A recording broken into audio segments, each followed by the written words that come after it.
Hello, I am Xarkun and this is World of Warships Legends. Today I want to show you one of those games. Have you ever had one of those games? You know what I'm talking about. When you take a ship out, perhaps a ship you're pretty familiar with. You take it out into a battle, you get into the battle, and it just feels like you can do absolutely nothing for pretty much the entire time. And even though it feels like that, at the end of the battle, you get a result that sort of surprises you because it felt like you were doing so little work the whole time. That's what this battle is sort of about, and I'm going to walk you through it. But a little bit of background before things get going here. I am in a division with Juice and Cranky. Cranky was having a stream on Saturday, divisioning up with his subscribers. So I tuned in. I thought, I'll get into the looking for a division tab thing on the social tool for this game. And they'll see my name. Maybe they'll invite me. And of course, they did see my name. They did invite me. And we played a couple games together. This was one of those games. Now, things aren't going to go well for Juice to begin with. Both he and Cranky are in the Bravo cap trying to flip it.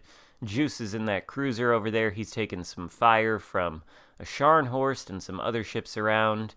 Two cruisers out there in the distance that I can't really hit. And Juice is going to go down very shortly here, but Cranky is going to remain alive. Nevertheless, things are starting to develop in an interesting way in this game. Take note of the Alpha Cap, which is blue and secured by our team, and the Bravo Cap and the Charlie Cap. The Charlie Cap has 3 red ships around it with one cruiser, it looks like, inside of the cap. He's going to go down very quickly, and the Reds are going to overtake Charlie. Meanwhile, all of the Reds who spawned at the Alpha Cap appear to be heading east in the direction of that Charlie Cap and completely abandoning the western side of the map, which means we're going to have a large concentration of enemy ships in the center of the map and on the eastern side. They're going to be all around us very soon, and to top things off, 2 cruisers have been sunk, one of whom was Juice, and one of whom was the cruiser that pushed into Charlie in the face of, what was that, 2 battleships and another cruiser? So yeah, things are not off to a good start. Meanwhile, I have managed to light a single fire on a Scharnhorst, rack up 10,000 damage with that salvo, and about 3 minutes have passed in this game, so I've done absolutely nothing. And at this point, given the enemy's position, it would be absolutely suicidal for me to try to push into this Bravo cap. I think Cranky here realizes the same thing. He is retreating from the Bravo cap in his Asashio, being pursued by, well, what is now a dead cruiser, and also a very much alive D Awasta. Meanwhile, we take, what was that, 2 torpedoes from a Yukikaze that launched them from the other side of the Bravo cap. So those torpedoes felt really good, and we've been reduced to just above half health now. Luckily, the D Awasta, I just butchered that. Luckily, he's not at half health. In fact, he is about to go down, and we've got the AP chambered to see if we can't make him our very first kill of the game, as he sits there attempting to bow tank a couple cruisers spamming HE at him. And we do make him our first kill of the game with a pity citadel to boot, bringing our damage total up to a whopping record-breaking 21,000. And there are still 10 minutes left to go in the game, so 5 minutes have elapsed, and this is all we've been able to achieve. Meanwhile, the Bravo cap has turned red. Both destroyers, as far as I can tell, are in the center of the map still, even though they're clearly not in a position to spot me yet. 3 torpedoes come through that gap in the Bravo cap. Initially, we had thought they were the Scharnhorst torpedoes, but they seem to have a little bit of range, so they are in fact the Yukikaze torpedoes, and one of them appears to be coming right for my bow. So we're going to continue this turn and hopefully avoid this torpedo, cutting down on the speed a little bit so we don't accidentally sail into its path. And we are able to luckily avoid this single Yukikaze torpedo, even though it was one of the most efficient, or rather inefficient, spreads of torpedoes, the wide spread. And this isn't the last time the Yukikaze is going to fruitlessly launch a wide spread of torpedoes that completely miss the hulking hull of my Nelson you'll see coming up. Meanwhile, though, Cranky has moved back into the Bravo Cap along with our team's other destroyer, who has come from the Alpha Cap with a battleship and cruiser in tow. Those three ships that took the Alpha Cap, I feel like, took a bit of a long time coming from the Alpha Cap to the center of the map in Bravo to secure it. And still, the enemy team is pushing toward the Charlie Cap, actually. Now we have the Bravo Cap and the Alpha Cap, and the enemy is all on the northeastern side of the map. Not especially efficient positioning for them, and now that we have secured the Bravo Cap, we hold 2 caps, so we should be able to overtake the enemy on points, so long as not too many of our teammates go down in the next few minutes. We are still behind the enemy on kills, though. We've lost 3 ships, whereas they've lost 2. Trying to make that loss on the enemy's part 3 with that shot on the Surrey, but I don't lead enough, and the shot completely misses him and is completely whiffed, which is depressing. We're still sitting at the rather overwhelming and exciting total of 25,000 damage done, which just goes to show you how much we've actually done in this game. And we're sort of trapped in the center of the map here, honestly, with those 2 destroyers being where they were. We can't really push in here. Meanwhile, an enemy Nelson is pushing on the southern flank down there, giving us flat broadside. So we do want to try to take advantage of that as the destroyers reappear, and once again, a wide spread of Yukikaze torpedoes is heading right toward our bow. And it looks like we're unfortunately going to take one of... Oh, no. Okay, good. It ran out of juice. For once in his life, he would have hit somebody with a wide spread if he just launched them a little bit closer. But no cigar. 2 destroyers are visible in front of us right now. We take a shot at that Nelson with our armor piercing because he was broadside, hoping maybe it would be a finishing blow, but it wasn't. We only get 7,000 damage there. And of course, in that time, both of the destroyers disappear.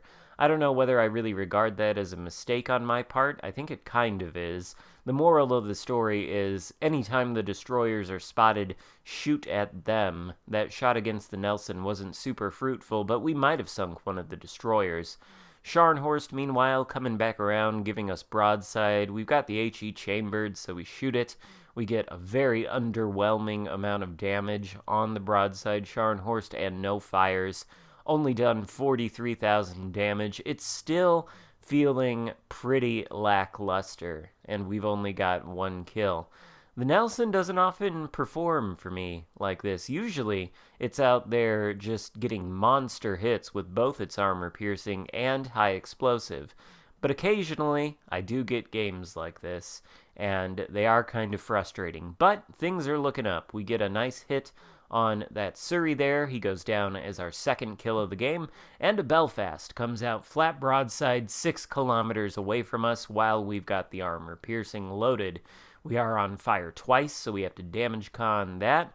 But the Belfast is not going to be able to escape or disengage from us. In fact, he's turning to give us even more broadside, and we launch the armor piercing, goes out, and finally we get a decent salvo. The very first decent salvo of this entire game, which is a dev strike on the Belfast. There's that Yukikaze, our old friend again, launching even more widespread torpedoes, and you're about to see just how effective widespreads are. We are able to dodge the torpedoes even though we are essentially broadside to them. So that just goes to show, widespreads, they're not that great. In the interim, the Nelson has gone down, So that just leaves the 2 enemy destroyers and 2 remaining enemy battleships, one of which is that low-health Scharnhorst, and the other of which is a full-health Colorado right over there. So that's not especially great news, especially since we are broadside to the Colorado. The Colorado does have 16-inch guns with American AP, so it is pretty intimidating for the Nelson, or at least it can be if it's played well. Trying to angle away from the Colorado, and now the Scharnhorst is on our broadside, very, very close. So what do we do here? We can't very well give broadside to the Colorado to turn our guns to shoot at the Scharnhorst. Unless the Colorado sails behind an island, puts it between himself and us, and thereby prevents himself from shooting at us, then we can turn. We can give broadside to that position on the map, and we can get our guns hopefully on that Yukikaze, who right now is visible, or rather Akatsuki. Yes, he's taking some fire from our teammates there, including Cranky. We're going to see if we can finish him off before he smokes up, and we do.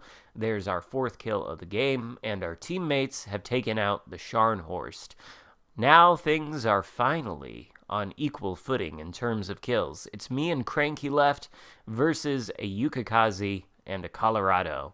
The Colorado returns from around the side of the island, still at mostly full health, minus the hit points we removed from him with our armor-piercing salvo earlier.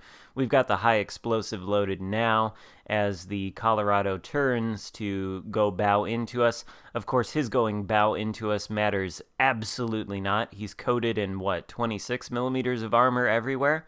And that means our 16-inch armor-piercing shells are going to overmatch every part of his armor scheme, except for the Citadel belt armor, and that's to say nothing of the HE, which can penetrate his ship literally everywhere. So we get a massive salvo on him with 6 HE penetrations and a fire.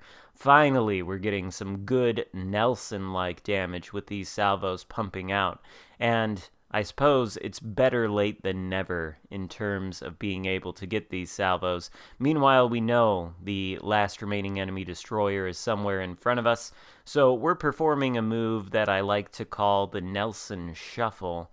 This is one of the reasons I love the Nelson so much.